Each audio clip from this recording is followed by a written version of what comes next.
Civil Suit by Himrutra.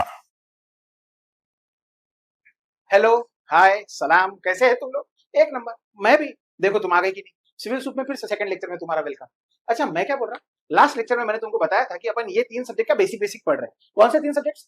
Engineering mechanics, strength of materials और mechanics of structures. अब engineering mechanics, सॉम, moss, ये polytechnic के लिए भी है और इंजीनियरिंग के लिए भी। तो आप पॉलिटेक्निक के स्टूडेंट रहो या इंजीनियरिंग के स्टूडेंट रहो, ये टॉपिक तो कॉमन ही है। अच्छा, लास्ट लेक्चर में जैसे मैंने आपको बताया था, अगर याद होगा, अच्छा नहीं देखा ना तो जाके पहले वो देखना। इधर आओ। लास्ट लेक्चर में मैंने बताया था ये सब्जेक्ट्स में अपन क्या कंसिडर करने वाले हैं, कोई एक आधी बॉडी, वो बॉडी के ऊपर अपन क्या अप्लाई करने वाले हैं, फोर्स, और फिर अपन करेंगे उस पर्टिकुलर बॉडी की स्टडी कि क्या चेंज आता, बॉडी कैसा बिहेव करती, उसी से रिलेटेड ये सारे सब्जेक्ट्स हैं। ठीक है। अब जब बॉडी के मैंने तीन टाइप बता दिए थे आपको लास्ट लेक्चर में, मैं आज लेके आया फोर्स और फोर्स के टाइप्स। ये सब धंधे कब चालू है मालूम है ना? ऐसा नहीं कि वो आदमी के आने के पहले फोर्स नहीं था, बिना फोर्स लगा तो वो भी नहीं आया होगा। तो लेकिन जब वो आया और उसने ये कंसेप्ट लाया फोर्स, वो तब तक कि उसको मालूम नहीं था कि कौन क्या लगा रहा, मैं कोई चीज को धक्का दे रहा, क्या कर रहा पता नहीं था कि उसको फोर्स बोलते। क्यों ऐसा हुआ, क्या हुआ, 2 मिनट यहाँ पे सुनना।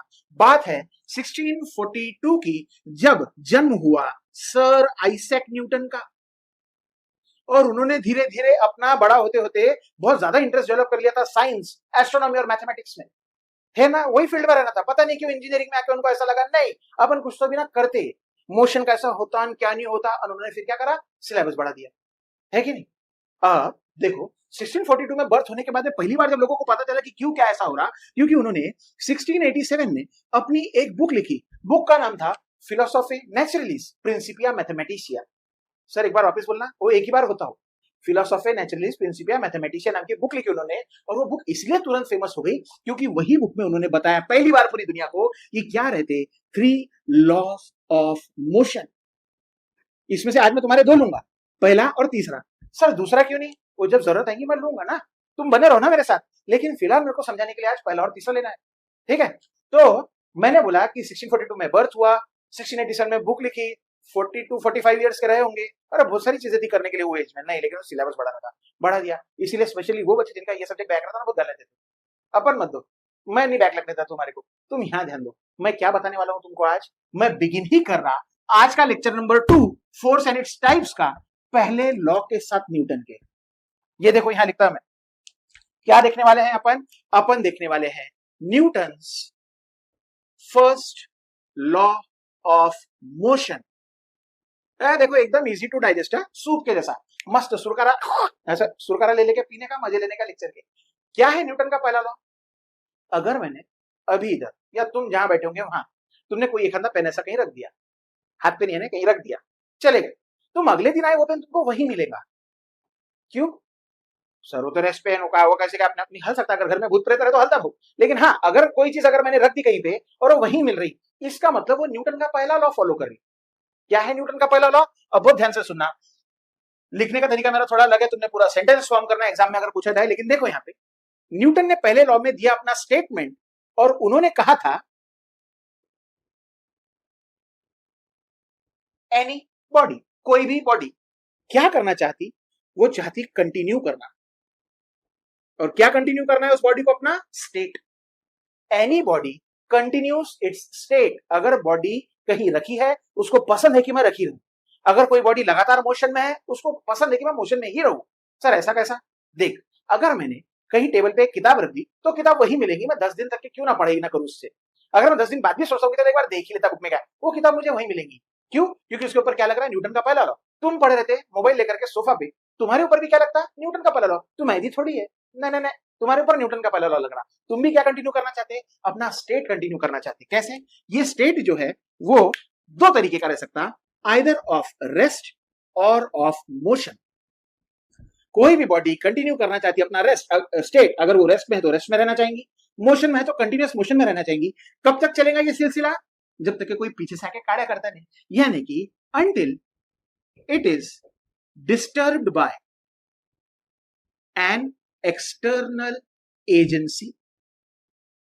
ये था न्यूटन के पहले लॉ का स्टेटमेंट कि कोई भी बॉडी कंटिन्यू करना चाहती है अपना स्टेट, रेस्ट में है वो रेस्ट में ही रहेंगी, मोशन में है लगातार मोशन में रहेंगी। सर लगातार मोशन में कैसे? ये सन के आजू बाजू में अर्थ घूम ही रहा ना, कंटिन्यू घूम रहा ना, तो कोई भी बॉडी, कोई भी, कितनी भी छोटी कितनी भी बड़ी, क्या कंटिन्यू करना चाहती है? अपना स्टेट। रेस्ट में है तो रेस्ट में, मोशन में है तो मोशन में। कब तक? Unless and until it is disturbed by an external agency. जैसे ही उनका ये स्टेटमेंट 1687 की बुक में छप गया, लोगों ने इसके ऊपर दिमाग लगाया, और दिमाग लगाने लोगों ने ये डेफिनेशन उल्टी पढ़ना चालू किया, और तब उनको पता चला कि क्या रहता फोर्स।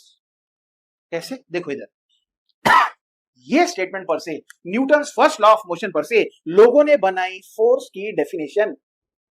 अब वैसे डेफिनेशन बहुत सारी है, अगर तुम किसी फिजिक्स वाले से पूछेंगे तो वो बोलेगा कि when mass is multiplied by acceleration then a force is created, बराबर है। लेकिन जो ओरिजिनल डेफिनेशन बनाई गई थी फोर्स की, वो इस स्टेटमेंट पर से थी। और क्या थी वो डेफिनेशन? तो वो डेफिनेशन इसी का उल्टा था। कैसे? The external agency which can change the state from rest to motion और motion to rest is called as a force. देखो लिखता मैं, क्या है फोर्स की definition? An external agency which changes or tends to change। क्या change कर रही है वो? State of body. काहे से काहे में? अगर बॉडी रही होगी रेस्ट में तो फ्रॉम रेस्ट टू मोशन, अगर बॉडी रही होगी मोशन में तो from motion to rest, is called as a force. है ना उसी का उल्टा। एक्सटर्नल एजेंसी डिस्टर्ब कर रही है, यानी कि चेंज या तो टेंस टू चेंज कर रही, क्या चीज? स्टेट। कैसे? रेस्ट टू मोशन और मोशन टू रेस्ट। सर ये क्या चेंजेस और टेंस टू चेंज? एक तालाब है, 3 पत्थर है, तीनों पत्थर पे 3 मेंढक बैठे हैं। 3 मेंढक में से 2 ने डिसाइड कर लिया कि अपन क्या कर देंगे? जंप कर देंगे। कितने बचे? नहीं, एक नहीं बचा, अभी भी 3 बचे, क्योंकि 2 ने सिर्फ क्या किया है? डिसाइड किया है। वैसे ही कोई एजेंसी या तो सक्सेसफुली चेंज कर देंगी स्टेट, या तो टेंड्स टू चेंज, कोशिश तो करेंगी चेंज करने का। अरे बराबर है। जैसे कि मान लो तुमने बोला सर कमरा छोटा है, धक्का देके अपन कमरा बड़ा कर लेते दीवार को। मैं दीवार के ऊपर धक्का दे रहा हूं, तुम भी तो मेरी स्टूडेंट है, तुम भी साथ में धक्का दे रहे, हो रहा क्या चेंज? नहीं।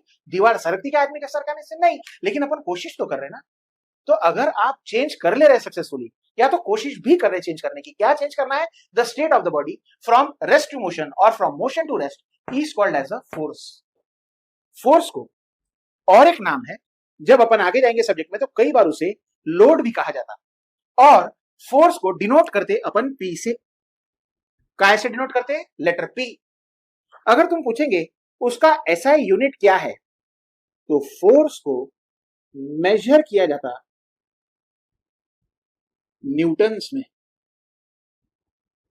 एन में। क्यों सर? क्योंकि फोर्स की सबसे पहली डेफिनेशन किसके लॉ पर से आई थी? न्यूटन के। क्या था न्यूटन का पहला लॉ? कोई भी बॉडी कंटिन्यू करेंगे अपना स्टेट, या तो रेस्ट का या तो मोशन। कब तक? Unless it is disturbed by an external agency. और फोर्स की डेफिनेशन क्या थी? The external agency which changes और tends to change the state from rest to motion और from motion to rest is called as a force. तो as a tribute के, हाँ भाई चल तूने स्टेटमेंट लिखे, ये 1687 में तो किताब ही लिख डाली तूने पूरी की पूरी। किताब का नाम रिवाइंड करके देख लेना, मैं नहीं बोल रहा डबल। तो वो किताब लिख डाली, तो उसके ऊपर से क्योंकि उन्होंने डेफिनेशन बनाई थी करके, as a tribute to sir Isaac Newton, उन्होंने फोर्स का यूनिट ही क्या कर दिया? न्यूटन्स। अब अपन क्या देखेंगे? फोर्स तो मैंने बता दिया क्या है फोर्स, है ना। मैं तुम्हारे को बताऊंगा कितने टाइप के लगते हैं force. Types of forces. Force को ही मैंने बोला अपन क्या बोलेंगे? लोड्स। तो कितने टाइप के फोर्स है, कितने टाइप के लोड है, तो 2 मिनट यहाँ पे दिखना। अगर मैं लिखता हूं यहाँ पे फोर्स, या तो लिखता हूं मैं यहाँ पे लोड, तो अपन ने इन सब्जेक्ट्स के लिए बेसिकली फोर्स या लोड को 3 क्लासिफिकेशन में डिवाइड किया। कौन से 3 क्लासिफिकेशन? पहला, जिनको कहा जाता डायरेक्ट लोड या तो एक्सियल फोर्स। दूसरा, जिनको कहा जाता इसेंट्रिक लोड्स। और तीसरा, जिनको बोलेंगे अपन शियर लोड, या तो इसी को बोलेंगे अपन शियर फोर्स। तो 3 प्रकार के फोर्स रहते हैं। पहला डायरेक्ट या तो एक्सियल, दूसरा इसेंट्रिक, तीसरा शियर फोर्स या शियर लोड। अब 2 मिनट के लिए समझ। अगर मान लो मैंने कोई बॉडी ड्रॉ करी, ये है बॉडी, इस तरीके से मैंने ड्रॉ कर ली एक बॉडी। अरे हर क्रॉस सेक्शन का कहीं ना कहीं तो सेंट्रोइड होगा ही। हर बॉडी का एक सेंटर पॉइंट रहता है ना, जैसे बहुत सारी मूवीज में हीरो देखा होगा वैसा रजिस्टर घुमाते हुए आता। कहां लगाता है वो उंगली? उस पर्टिकुलर रजिस्टर के सेंट्रोइड पे, यानी कि बीचों बीच में रजिस्टर उंगली घुमाते हुए आता। तो वैसे कोई भी बॉडी का कहीं ना कहीं सेंटर पॉइंट रहेगा।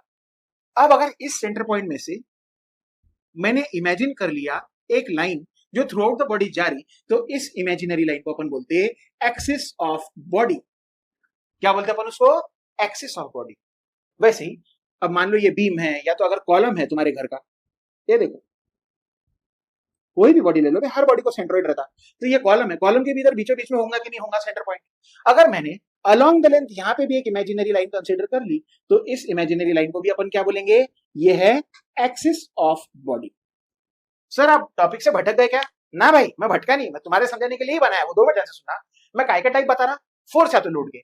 मैंने बोला कितने प्रकार के लोड या फोर्स है? 3। पहला डायरेक्ट या तो एक्सियल, इसेंट्रिक और शियर फोर्स। अब ध्यान से सुनना, अगर कोई फोर्स एक्ट करता है along the axis of body, यानी कि अगर मैंने कोई फोर्स लगाया बराबर वो बॉडी के एक्सिस पे, तब ऐसे फोर्स को कहेंगे अपन कि वो किस तरीके का फोर्स है?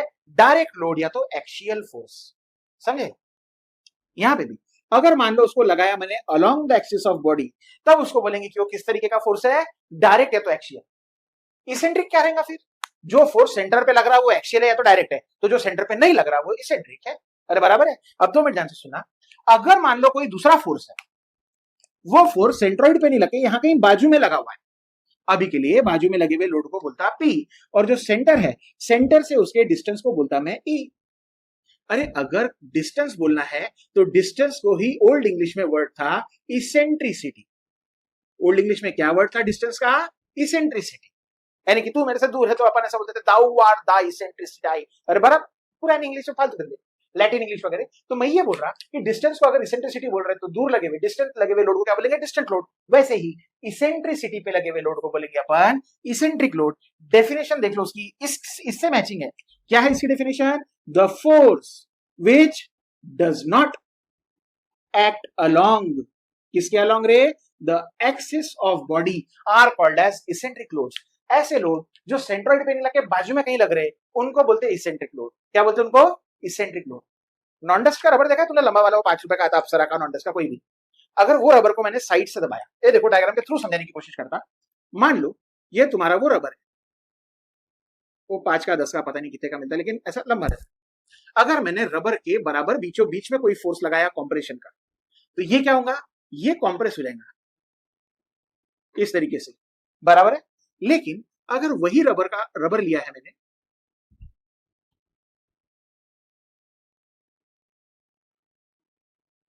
ऐसा बना था, इस बार है वही रबर, सिर्फ देखने का एंगल अलग है, और इस बार बीच में ना दबा के मैं साइड में लगाया फोर्स। कैसा लगाया मैंने फोर्स? साइड में।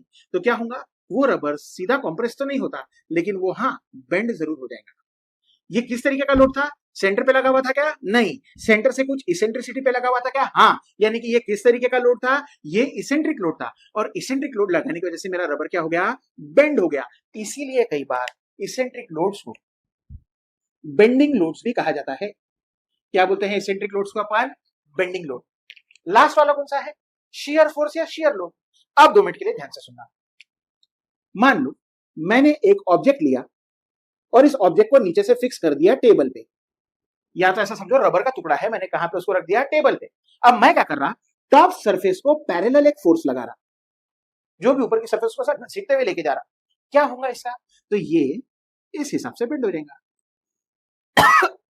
सॉरी, ये नीचे से मूव हो पाया क्या? नहीं, क्योंकि मैंने नीचे से क्या रखा था? उसको फिक्स रखा था। लेकिन जैसे ही मैंने टेंजेंशियल फोर्स लगाया, कौन सा फोर्स लगाया मैंने? Tangential force. तो टेंजेंशियल फोर्स की वजह से क्या हो गया? वहां पे एंगुलर डिस्प्लेसमेंट देखने मिला। क्या देखने मिला? एंगुलर डिस्प्लेसमेंट, या तो तुम बोल सकते यहां देखने मिला है एंगुलर डिफॉर्मेशन। ऐसे ही फोर्स को बोलते हैं शियर फोर्स। तो डेफिनेशन क्या रहेंगी? द टेंजेंशियल फोर्स जो क्या क्रिएट कर रहा? Which creates angular deformation is called as shear load या तो शियर फोर्स। तो मैंने बताया तुमको फोर्स क्या है। मैंने बताया 3 टाइप के फोर्स है। कौन से 3 है? डायरेक्ट एक्सियल, जो बराबर बॉडी के सेंटर पे यानी कि अलोंग द एक्सिस लगते, उनको बोलेंगे अपन कौन से फोर्सेस? Axial force. दूसरे कौन से है? इसेंट्रिक, जो सेंटर पे नहीं लग रहे, सेंटर से इसेंट्रिसिटी पे लग रहे, ऐसे फोर्सेस को बोलेंगे इसेंट्रिक फोर्सेस। इसेंट्रिक फोर्सेस क्या क्रिएट करते? बॉडी का बेंडिंग क्रिएट करते, इसीलिए इनको कई बार बेंडिंग लोड्स भी कहा जाता।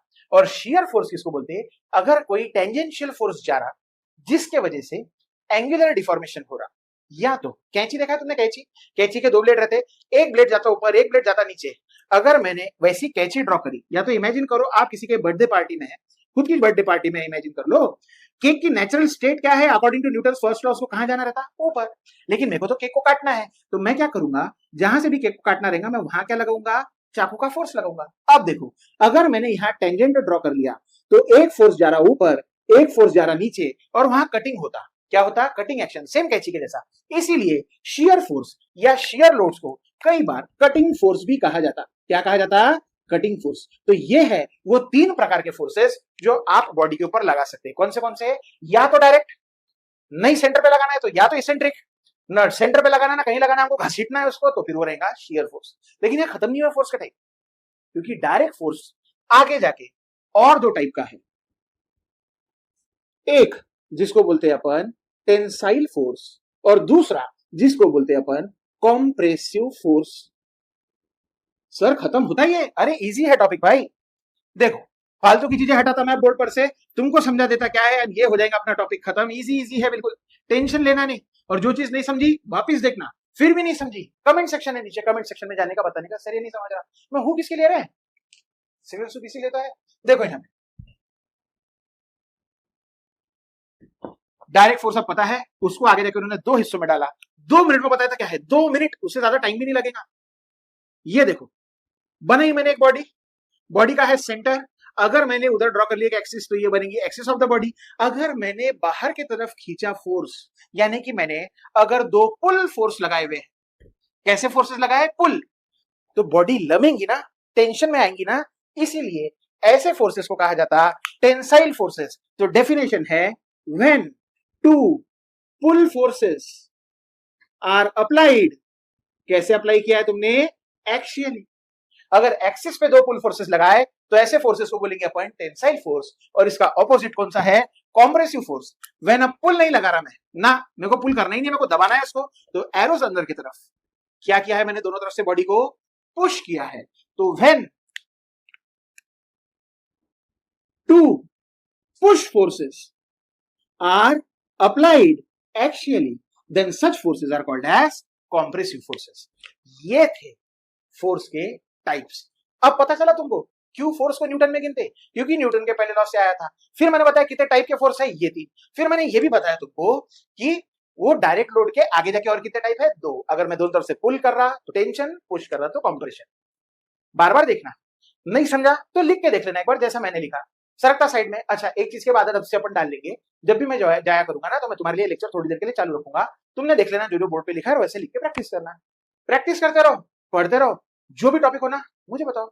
सिविल सूप है ना, एकदम इजी टू डाइजेस्ट, सूप कैसा हेल्दी रहता बॉडी के लिए, हम तुम्हारे ब्रेन के लिए, ठीक है। कोई भी डाउट रहेगा फिर आता मैं लेक्चर लेके, ये था लेक्चर 2, लेक्चर 3 के लिए बने रहना, मिलते।